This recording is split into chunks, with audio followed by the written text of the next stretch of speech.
Hello friends, welcome to my channel Divyanka স্টাডিতে তোমাদের সবাইকে স্বাগত। তোমরা সবাই কেমন আছো? আশা করি ভালো আছো। আমাদেরও চলছে। দেখো, আজকে দিব্যাঙ্কার একটা ফ্রেন্ডের বার্থডে আছে নৈহাটিতেই, তো আমরা সেজন্য নৈহাটি যাচ্ছি। আমার আর আমার মেয়ের ইনভিটেশন আছে। তো আমরা এখনও গিফট কিনে নিই। এবার বাড়িতে যাওয়ার পথে গিফটটা কিনে তারপর আমরা বাড়িতে ঢুকবো।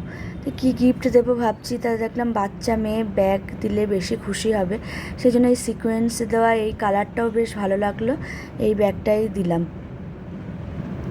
আর তারপরে দেখো, আর দোকানে ভ্যারাইটিস রকমের ব্যাগ ছিল। আর এদিকে দেখো, আমরা রেডি হয়ে মা মেয়ে এখন যাব। এখন চাই হ্যাপি বার্থডে, চলো দেখা যাক। বাবা ভিডিও করছে। আমরা মা মেয়ে এখন বেরিয়ে পড়েছি। ওদিকে ওর ফ্রেন্ডসের মানে দুটো ফ্রেন্ডস আসবে ওর, তাদের মারা আসবে, তা ওরা টোটো নিয়ে আসবে, তা ওদের টোটোতেই আমরা একসাথে চেপে চলে যাব। তো আমরা এখন টোটোর জন্য ওয়েট করছি। এবার হঠাৎ করে দেখছি রাস্তায় লোডশেডিং হয়ে গেছে, তো সোনামা তো ভয় পেয়ে গেছিলো। তারপরে আবার কারেন্ট হঠাৎ করে আবার চলেও এলো। তো আমরা তো টোটোতে চেপে অলরেডি চলেও গেলাম বার্থডে গার্লের বাড়িতে। তো গঙ্গার ধারে এত সুন্দর লাগছিল, একদম গঙ্গার পাশে।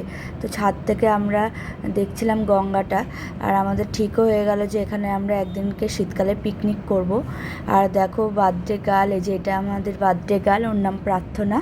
তো ওরা ফ্রেন্ডসরা সবাই মিলে খুব এনজয় করছিল, খুব আনন্দ করেছে। অনেক দিন বাদে, মানে পরীক্ষা চলছিল মাঝে, তো কারোর সাথে কারোর মিট হয়নি।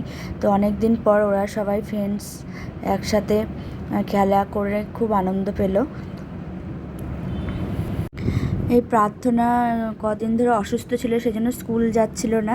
সেজন্য ফ্রেন্ডসরা সবাই মিলে ওকে বোঝাচ্ছে যে তুই এই মন্ডে থেকে স্কুল যাবি।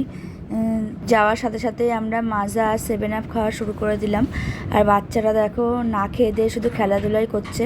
ওদেরকে কেক আর পায়েস দিয়েছিল, ওরা খায়নি, শুধু একটু মাজাটা খেয়েছে। আমার মেয়ে তাও 2 চামচ পায়েস খেয়েছে, তারপর আবার আমাকে দিয়ে দিয়েছে। লাস্টে আমি খেয়ে নিলাম পায়েস আর কেকটা। আর এদিকে দেখো প্রার্থনা আর ও ডান্স করছে। প্রার্থনাও খুব ডান্স করতে ভালোবাসে। আর এইদিকে দেখো, ওরা তো ভীষণ এক্সাইটেড সবাই একসাথে। আর এদিকে আমি দেখো মেয়ে খাইনি, সেটার পায়েসটা শেষ করলাম, এবার আমারটা আমি খাবো। আর আমাদের মেয়েগুলোকে দেখো এখন পাকা বুড়ি হয়ে গেছে, দেখো প্রপোজ করছে। এখন রাত্রি 9:30টার মতো বাজে। তো বাচ্চাগুলোকে আগে খাইয়ে দিলাম, তারপরে আমরা খেতে বসে পড়লাম। তো খাবারের মেনুতে ছিল পনির পাসিন্দা, ফ্রাইড রাইস, আলুর দম, তারপরে ছানার রসা, চিকেন কষা, রসগোল্লা, পান্তুয়া, আইসক্রিম আর হাজমোল্লা। আর ছোটো বাচ্চাদের জন্য চিপস, চকলেট, তারপরে বিস্কুট, এসব ছিল। তারপরে আমরা সবাই মিলে আবার টোটো করে বাড়ি ফিরলাম। আমি ওয়াও মোমোর সামনে নেমে গেলাম, ওর বাবা আমাদের নিতে এসেছিলো, দিয়ে আমরা আবার বাড়ি চলে গেলাম। আমার এই ছোট্ট ব্লগটা তোমাদের কেমন লাগলো অবশ্যই কমেন্ট করে জানাবে। তোমরা সবাই ভালো থেকো, সুস্থ থেকো। Tata, bye bye.